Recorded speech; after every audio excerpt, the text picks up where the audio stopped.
Hello दोस्तों, नमस्कार। आपका स्वागत है मेरे चैनल पे। फिजिक्स का जो हम पार्ट पढ़ रहे थे, है ना, छोटे छोटे से पार्ट लेके आई थी मैं फिजिक्स के, जिससे पूरी की पूरी फिजिक्स कंप्लीट हो जाएगी। उसमें आज दूसरा वीडियो है ना। हमारा बहुत सारे हो चुके हैं उसमें। आज ये देख लीजिएगा, क्वेश्चन ही है उसके फिजिक्स के। सिर्फ एक वीडियो बचा है और पूरी फिजिक्स कंप्लीट। देखिए, जल की सतह के ऊपर का दृश्य देखने के लिए पनडुब्बी में पेरिस्कोप यंत्र का प्रयोग किया जाता है। जल की सतह के ऊपर का दृश्य देखने के लिए पनडुब्बी में पेरिस्कोप यंत्र का प्रयोग किया जाता है। ठीक है। भिन्न भिन्न तारों के भिन्न भिन्न रंग इनके विकिरण की विविधता के कारण होते हैं। जो भिन्न भिन्न तार होते हैं ना, उनके भिन्न भिन्न रंग इनके विकिरण की विविधता, विकिरण का अलग अलग भाग उसके कारण ही होते हैं। अलग तारों के अलग रंग उसके अलग भागों की विकिरणता के कारण होंगे। वायुमंडल में प्रकाश के विसरण का कारण धूल कण है। वायुमंडल में जो प्रकाश का विसरण होता है ना, उसका कारण धूल कण होते हैं, इसीलिए प्रकाश का विसरण होता है, याद रखिएगा। ध्वनि तरंगे ठोस तथा गैस दोनों माध्यम में चल सकती है। ध्वनि जो तरंगे है ना, वो ठोस और गैस दोनों माध्यम में चलती है। ध्वनि तरंगे याद रखिए कि वो, जैसे देखो, ठोस में तो चलती है ध्वनि तरंगे, उसमें भी ध्वनि तरंगे होती है, और गैसों में भी चलती है।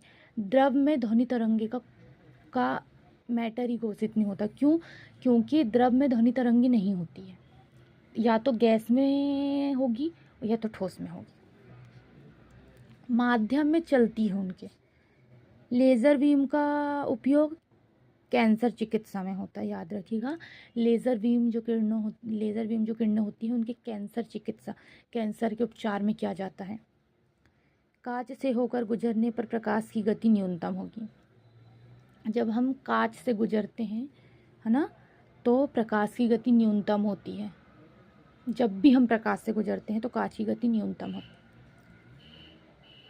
है। जैव अणु का संश्लेषण और टूट जाना उपापचय है।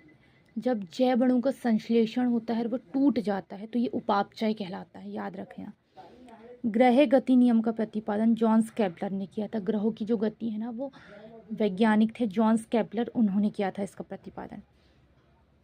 माध्यम के तापमान में वृद्धि के साथ प्रकाश की गति वैसी ही रहती है।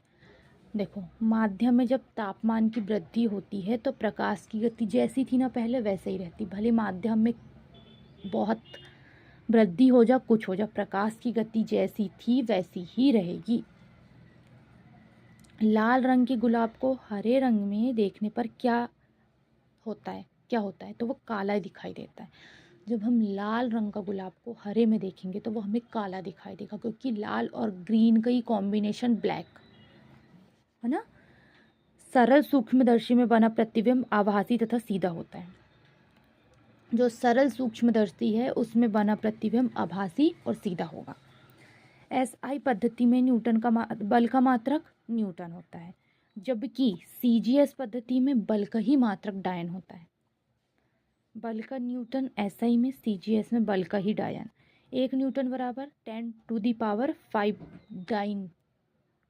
1 न्यूटन का 10⁵ डायन। इलेक्ट्रॉन नाभिक के चारों ओर अभिकेंद्रीय बल के कारण चक्कर लगाते हैं। जो इलेक्ट्रॉन होते हैं वो नाभिक के चारों ओर अभिकेंद्रीय बल के ही कारण चक्कर लगाते हैं। सर्कस में मौत का कुआं अपकेंद्रीय बल का उदाहरण है। सर्कस में जो मौत का कुआं होता है ना, वो भी क्या है? अपकेंद्रीय बल का उदाहरण है। उसके आजू बाजू भी बाइक राइडर लोग चक्कर लगाते हैं, तो वो अपकेंद्रीय बल का उदाहरण अप। और इलेक्ट्रॉन में नाभिक के चारों ओर अभिकेंद्रीय बल। कैंची जो है वो कैंची, सड़सी, पिलास, ये प्रथम श्रेणी के उत्तोलक है, याद रखिएगा। सरोता नींबू निचोड़ने वाली मशीन, और सरोता जिससे हम सुपारी काटते हैं, और नींबू निचोड़ने वाली मशीन वो द्वितीय श्रेणी के उदाहरण है। लेकिन कैंची, सरसी और पिलास जो है वो प्रथम श्रेणी के उदाहरण है। चिमटा और किसान का हल, ये तृतीय श्रेणी के उत्तोलक है, याद रखना। वायु की अनुपस्थिति में समान ऊंचाई से गिरने गई वायु की अनुपस्थिति होगी, वायु नहीं होगी, तो समान ऊंचाई से गिराई गई दो भिन्न भिन्न द्रव्यमानों की वस्तुएं पृथ्वी पर एक साथ पहुंचेगी। वायु नहीं होगा मतलब निर्वात होगा, लेकिन समान ऊंचाई से, जैसे 10 मीटर की ऊंचाई से गिराएंगे, है ना, समान ऊंचाई से, निर्वात में समान ऊंचाई से गिराएंगे दो भिन्न भिन्न द्रव्यमान की वस्तुएं।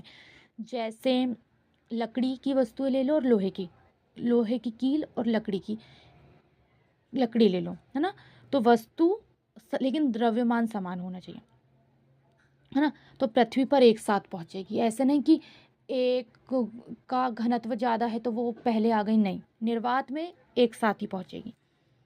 और वायु की उपस्थिति में मतलब वायु यहाँ रहेगी, है ना, वहाँ जब समान ऊंचाई की वस्तुएं गिराएंगे ना, तो भारी वस्तु हल्की वस्तु की तुलना में पृथ्वी पर पहले पहुंचेगी, वो सबको पता है।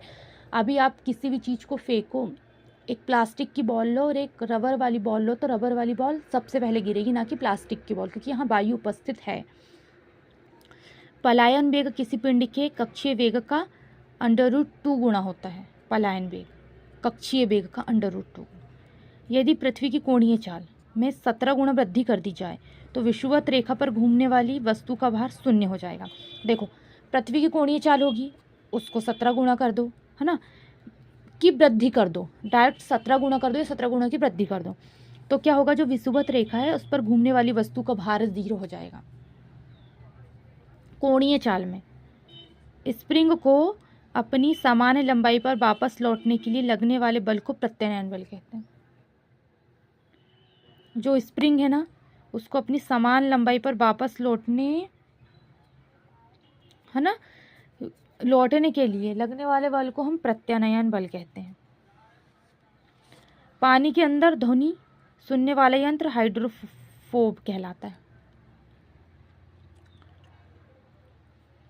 पानी के अंदर ध्वनि सुनने वाला यंत्र हाइड्रोफोब कहलाता है।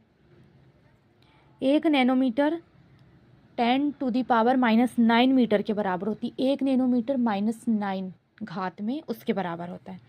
श्यानता की ऐसा इकाई प्लाविज है।